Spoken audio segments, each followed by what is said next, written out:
Flux linkage है, linkup करता जा रहा था। तीसरी एग्जांपल मैंने ये कंसिडर की हुई है, ये कोई भी माइन है, ये एक टनल है, ठीक है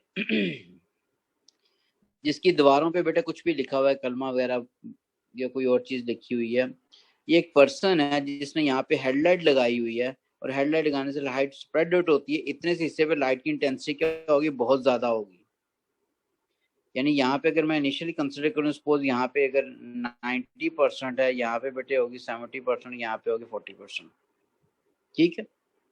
जब ये यहाँ पे है तो यही जब मूव करके फर्दर इस जगह पे आ जाता है, इस जगह पे, तो यहाँ पे हमारे पास अब क्या होगी, पहले जहाँ पे 90 थी वहां रिड्यूस हो कितनी हो जाएगी, 10% आ जाएगी, ठीक है। बाकी जहाँ पे हमारे पास क्या थी, 70% थी, वहां पे हमारे पास पोज 80 होगी, और जहाँ पे हमारे पास 40% थी वहां रिड्यूस होके हमारे पास, पोज कर रहा हूँ कि दिस इज 40 जनरल ले लें। तो बेटे यहाँ पे भी देखो ये चेंज हो रही है वैल्यू, यहाँ पे भी देखो ये वैल्यू भी चेंज हो रही है, यहाँ पे देखो ये वैल्यू भी चेंज हो रही है, ठीक है। तो इसका मतलब जो पर्सन मूव करता जाएगा तो लाइट रेज माइंड की जो वॉल्स हैं उसके साथ इंटरेक्ट करती जाएंगी, इंसिडेंट होती जाएंगी, और आपको उस पर जो कुछ भी लिखा हुआ क्लियरली नजर आता जाएगा।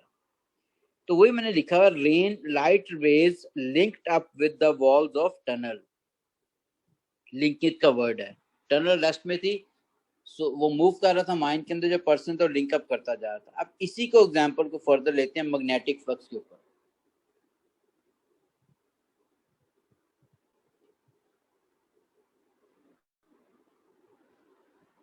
मैग्नेटिक फ्लक्स में बेटे मैंने एक स्टैटिक कॉइल ये कंसीडर की है, ये बिल्कुल रेस्ट के अंदर है सॉरी। और एक मैग्नेट है with its north pole, you are moving this इधर इनसाइड या इससे बाहर निकालोगे, आगे पीछे मूव करना इनसाइड दिस वन।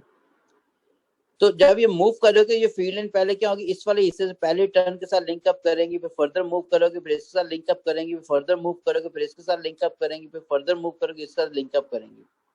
तो लिंकेज में क्या आ रही है, चेंज आ रही है। पहले कोई फील्ड लिंक अप नहीं करती, आप करना शुरू कर लिंकेज में चेंज, पहले इसमें कम थी, करीब आ गया नॉर्थ पोल इसके, तो लिंकेज ज्यादा हो जाएगी। इससे जरा दूर है, जब इसके फर्दर करीब आएगा तो इससे लिंकेज ज्यादा हो जाएगी। तो पहले एक चीज ना हो, बाद में अगर आ जाए तो क्या आता है, चेंज का वर्ड यूज है, चेंज होगी ना वैल्यू उसकी। तो हमारे पास पहले फील्ड लाइन बेटे इसके साथ लिंक अप कर रही है, फिर इसके साथ, फिर इसके साथ, फिर इसके साथ, सो ऑन। तो magnetic field lines are linked up with the number of turns of coil. अब डेफिनेशन इसकी क्या होगी फिर, product of magnetic flux density, perpendicular area and number of turns is magnetic flux linkage, ठीक है। Product of magnetic flux density, perpendicular area and number of turns कितनी होती हैं उन पे डिपेंडेंट होगी ये वाली, कि कितनी टर्न्स हैं, ठीक है।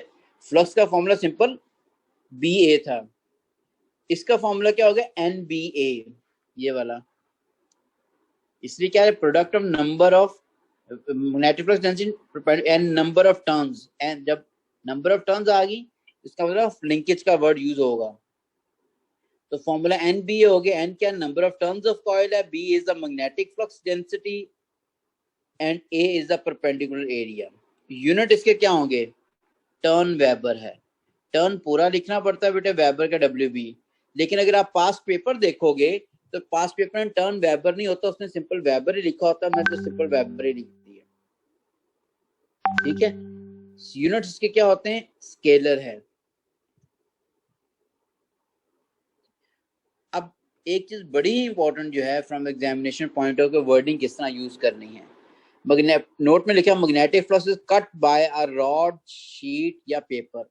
अगर एक पेपर है उसमें से मैग्नेटिक फील्ड लाइन पास करती जा रही हैं, तो बेटे मैग्नेटिक फ्लक्स लिंकेज का वर्ड यूज नहीं होगा, वहां कटिंग का वर्ड यूज, सरफेस फ्लैट है।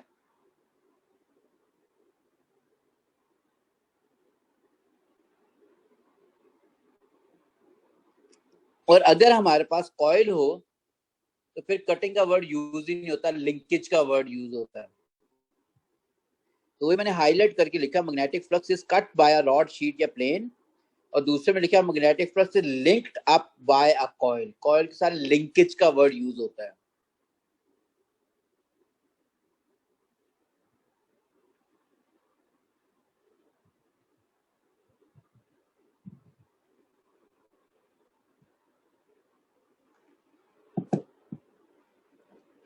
ठीक हो गया। कॉइल के साथ लिंकेज का वर्ड यूज होना है, बाकी के साथ कटिंग का वर्ड यूज होता है। अच्छा, अब उसके बाद बड़ा इंपॉर्टेंट टॉपिक आ गया बेटे, Faraday's law of electromagnetic induction. बेटे ये डिस्कनेक्ट होएगा तो एट ए टाइम आ जाइएगा, मैंने आप डिस्कनेक्ट करना है, ठीक है। जब डिस्कनेक्ट होगा तो मैं साथ ही इनवाइट भेजूंगा, आ जाइएगा वापस। Next, Faraday's law of electromagnetic induction में केस 1 आ गया, which is for a coil. ठीक है, स्टेटमेंट लिखी हुई है, rate of change of magnetic flux linkage.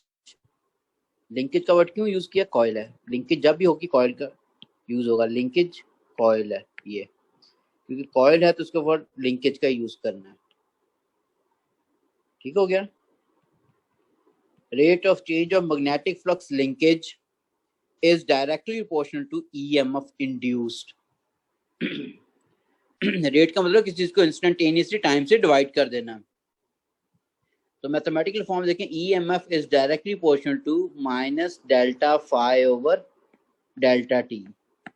Minus sign से नहीं घबराना, ये बाद में देखने क्या है, लेंस लॉ के थ्रू है। अब हमारे पास लिंकेज का वर्ड है और लिंकेज का फॉर्मूला हमने क्या पढ़ा हुआ है, फाई किसके बराबर होता है, this is further equal to NBA के बराबर है। तो EMF is equal minus delta NBA over delta T हो गया। लिखा क्या हुआ, नेगेटिव साइन किस वजह से, is due to Lenz law.